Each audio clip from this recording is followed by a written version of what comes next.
bom dia, a paz do Senhor, meus irmãos, que Deus os abençoe grandemente, amém? Sou o professor Ricardo e estarei com os irmãos nos próximos dias na leitura e exposição de mais um livro, e dessa vez um livro maravilhoso e desafiador, que é o livro de Apocalipse, amém? Hoje estaremos lendo e expondo o capítulo 1, capítulo 2, capítulos 3 e capítulo 4. E assim, finalizando conforme o cronograma de leitura do dia. Amém? Capítulo 1, amados irmãos. Vimos que este livro é uma revelação da parte de Jesus e a respeito dele. O livro, irmãos, ele é extremamente importante. Por quê? Ele revela a avaliação que Cristo faz da igreja, 60 ou 65 anos depois da sua ressurreição e ascensão ao céu. Segundo, ele desvenda eventos futuros no tocante à tribulação, ao triunfo de Deus sobre o mal, a volta de Cristo para reinar sobre a terra e as bem-aventuranças do reino eterno de Deus. Nos versos 3, esta é a primeira das 7 bem-aventuranças, ou bênçãos, que se acham no Apocalipse, e que são concedidas àqueles que leem, ouvem e obedecem às coisas nele escritas. As outras 6 bênçãos acham-se mais para frente, no capítulo 14, capítulos 16, capítulo 19, capítulo 20, capítulo 22 do livro de Apocalipse. O fato, irmãos, de ser ordenado aos crentes guardar os mandamentos do livro de Apocalipse indica tratar-se de um livro prático, de instruções morais e não simplesmente de profecias do futuro. Isso quer dizer, irmãos, que devemos ler este livro não somente para compreender o plano futuro de Deus para o mundo e o seu povo, mas também para aprender e aplicar os seus grandes princípios espirituais. Acima de tudo, tal leitura, irmãos, deve nos levar cada vez mais perto de Jesus Cristo com fé, esperança e amor. Versos 4. O livro é dirigido às 7 igrejas da Ásia, que é um nome antigo, né, de uma região que agora faz parte ali da Turquia Ocidental. Cada uma dessas igrejas, irmãos, consistia de várias congregações. Essas igrejas foram provavelmente selecionadas por representarem a totalidade das igrejas daqueles dias, pois o número 7 representa um número perfeito. Aquilo que lhes foi dito aplica-se à igreja inteira. Em outras palavras, irmãos, as 7 igrejas representam todas as igrejas no decurso desta era da igreja. Os 7 espíritos devem representar a perfeição e o ministério do Espírito Santo à igreja. E aí nós temos uma referência em Apocalipse, capítulo 4, verso 5, e Isaías, capítulo 11, versos 2 e 3. Nos versos 7 do capítulo 1, o propósito do livro do Apocalipse é descrever o triunfo do reino de Deus quando Cristo voltar para estabelecer o seu reino na terra. Os eventos dos tempos do fim, vinculados à vinda de Cristo, são também descritos. Aí nós temos uma referência em Daniel, capítulo 7, versos 13, e Mateus, capítulo 24, versos 29 e 30. Apresenta aqui, irmãos, uma escatologia de vitória para os fiéis e ensina que a história terminará no julgamento do sistema instaurado neste mundo por Satanás e no reino eterno de Cristo e seu povo. No versos 8, alfa é a primeira letra do alfabeto grego e ômega é a última palavra deste alfabeto.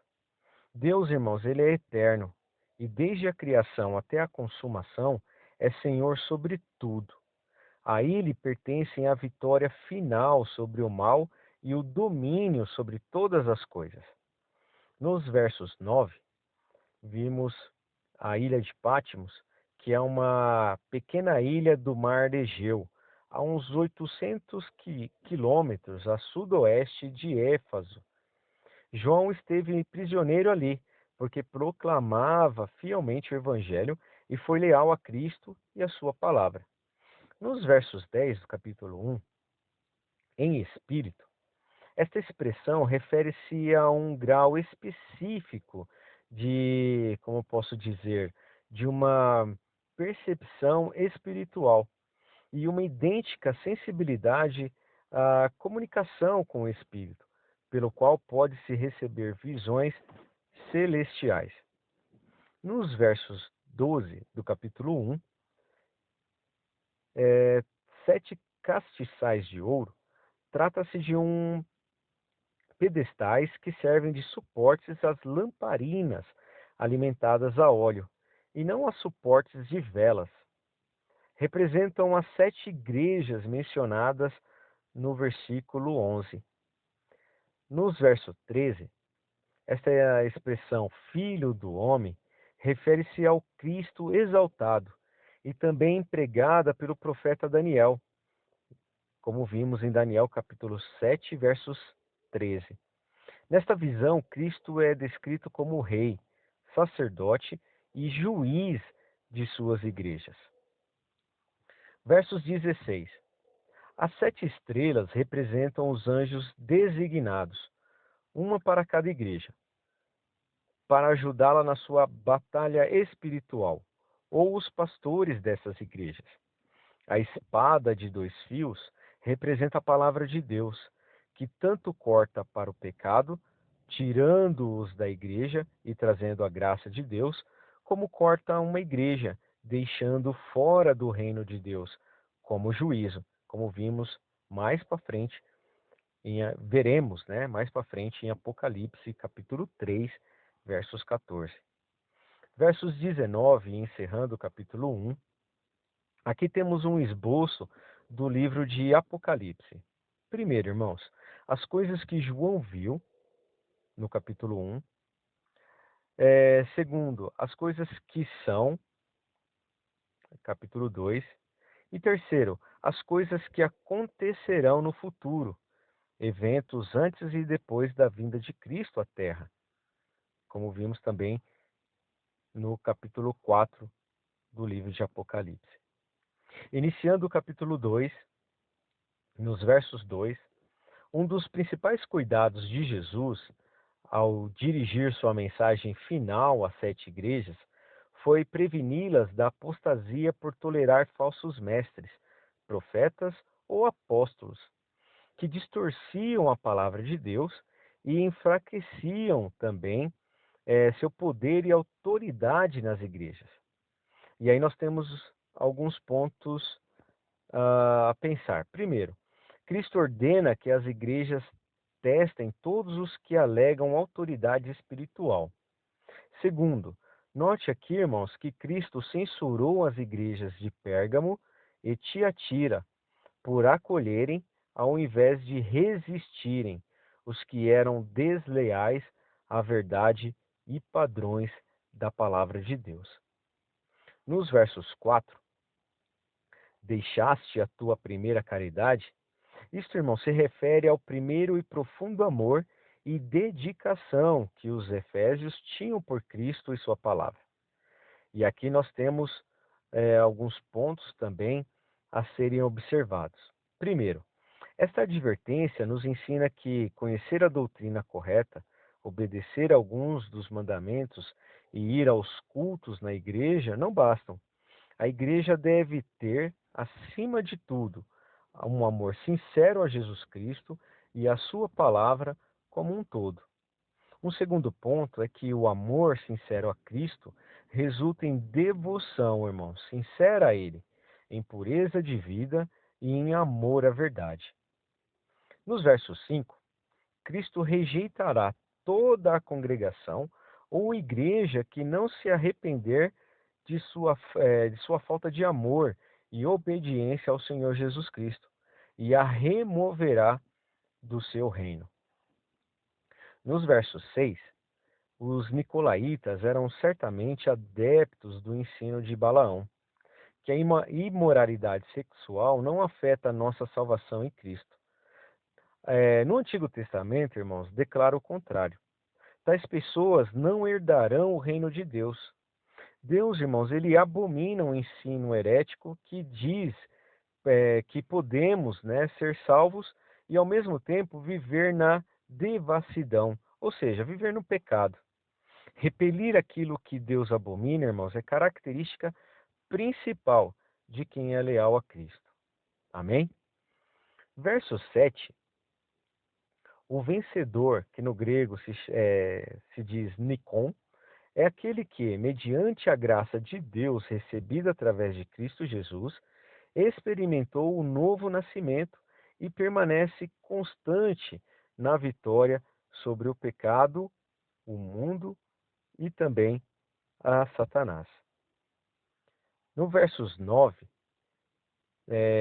a expressão pobreza aqui significa que não possui nada, ou seja, a pobreza dos cristãos em Esmirna era geral.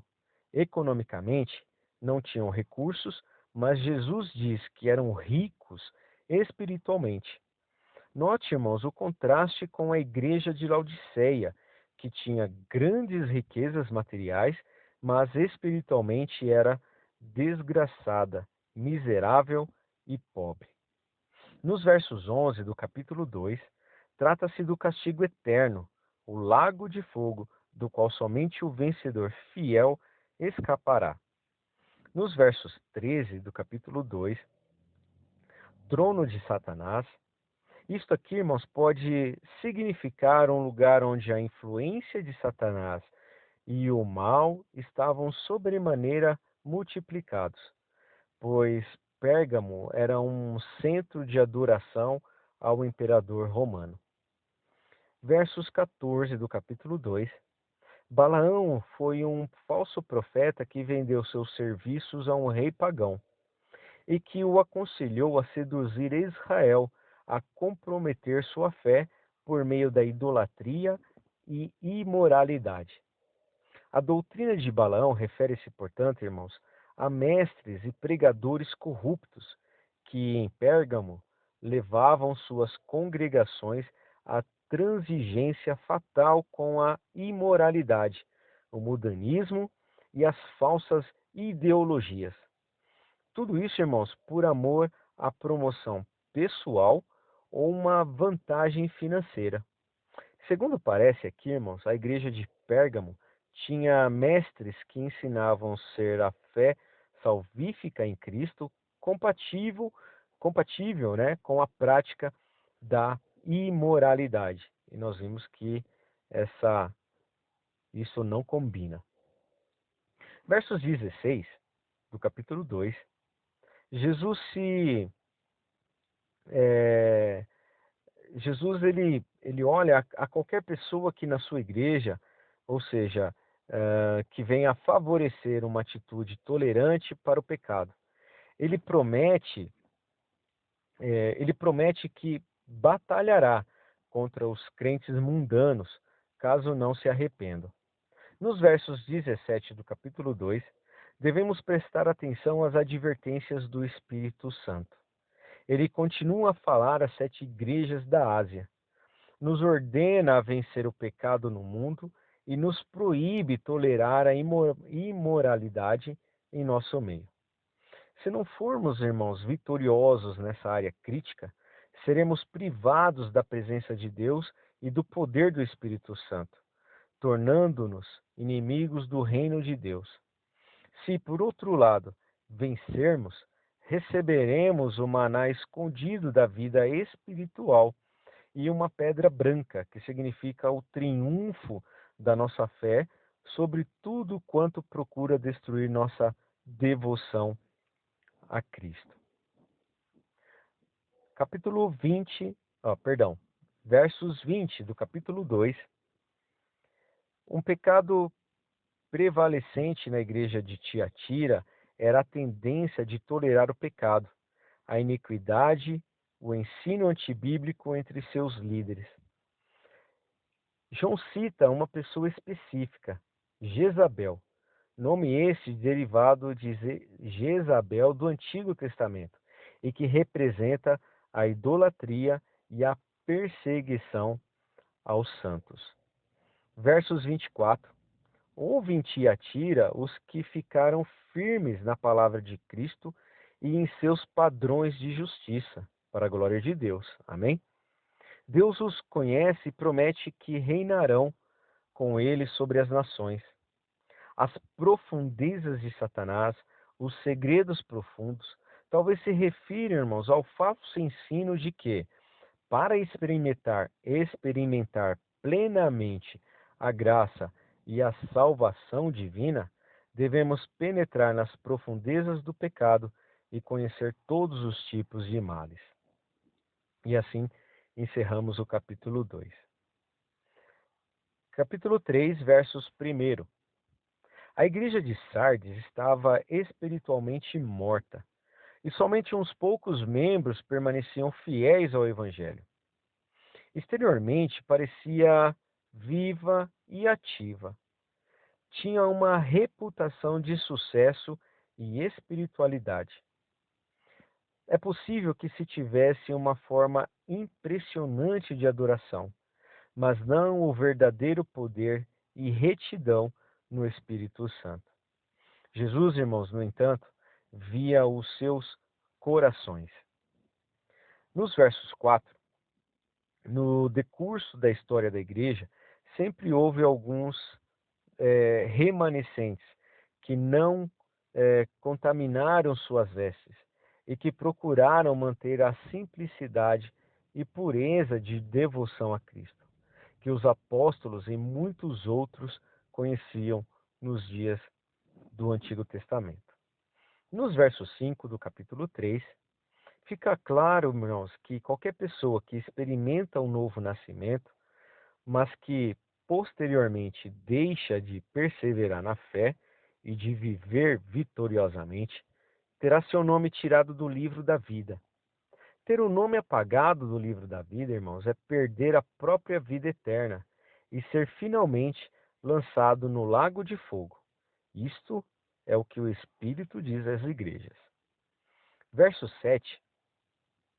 Filadélfia era uma igreja fiel, que guardava a palavra de Cristo e não o negava. Os membros tinham suportado a oposição do mundo, resistido à conformação das tendências malignas das demais igrejas e perseverado na lealdade a Cristo e na verdade do Evangelho. Por causa da perseverança deles na fidelidade, Deus promete livrá-los da hora da provação. Nos versos 10 do capítulo 3, a promessa de Cristo, no sentido de livrar os fiéis de Filadélfia da hora da tentação, é idêntica à promessa bíblica aos Tessalonicenses, de que seriam preservados da ira futura. Essa promessa, irmãos, é válida para todos os fiéis de Deus em todas as eras. Essa hora inclui o tempo divinamente determinado para a provação, ira e tribulação que sobreviverá a todo o mundo. Perdão, que sobrevirá a todo o mundo nos últimos dias.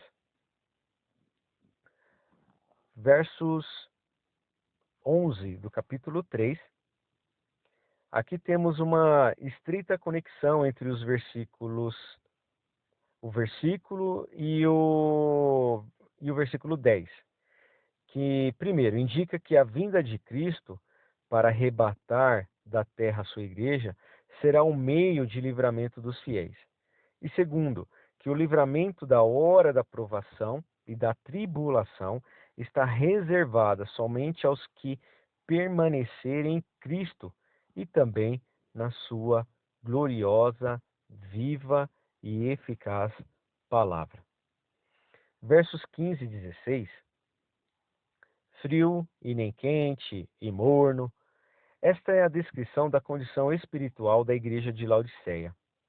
A igreja morna é aquela que transige com o mundo e em comportamento se assemelha à sociedade ímpia ao seu redor. Professa o cristianismo, mas na realidade é espiritualmente medíocre e miserável. Cristo, irmãos, aqui faz à igreja uma série de advertência no tocante ao seu julgamento contra essa, como posso dizer, a mornidão espiritual. Cristo faz também um convite sincero para que se arrependa e seja restaurada a uma posição de fé, justiça, revelação e também comunhão. Nesta era da igreja morna, firmes são as promessas de Cristo às igrejas vencedoras. Ele virá a elas como bênçãos e no poder do Espírito Santo, e abrirá uma porta para que possam glorificar o seu nome e proclamar o Evangelho eterno. Versos 20 do capítulo 3. A igreja de Laodiceia, em sua próspera autossuficiência e seu mundanismo, tinha rejeitado o Senhor Jesus. O convite de Cristo, como estando fora da porta da igreja, é um apelo seu por comunhão com qualquer pessoa que se arrepender dessa mornidão espiritual. Versos 22. Devemos sempre ter em mente, irmãos, a distinção entre as igrejas locais e o Espírito Santo. As igrejas estão subordinadas ao Espírito de Deus e à sua palavra inspirada. Essa distinção entre o Espírito e as igrejas locais, nós podemos ver essas verdades no decorrer dos capítulos que temos pela frente. Capítulo 4, nos versos 1. Muitos irmãos expositores bíblicos creem que, a essa altura do livro, Cristo já retirou do mundo os fiéis e vencedores. Sendo assim, o arrebatamento da igreja fiel precede o período da tribulação. Nos versos 4, fala sobre os 24 anciãos. Quem são esses anciãos?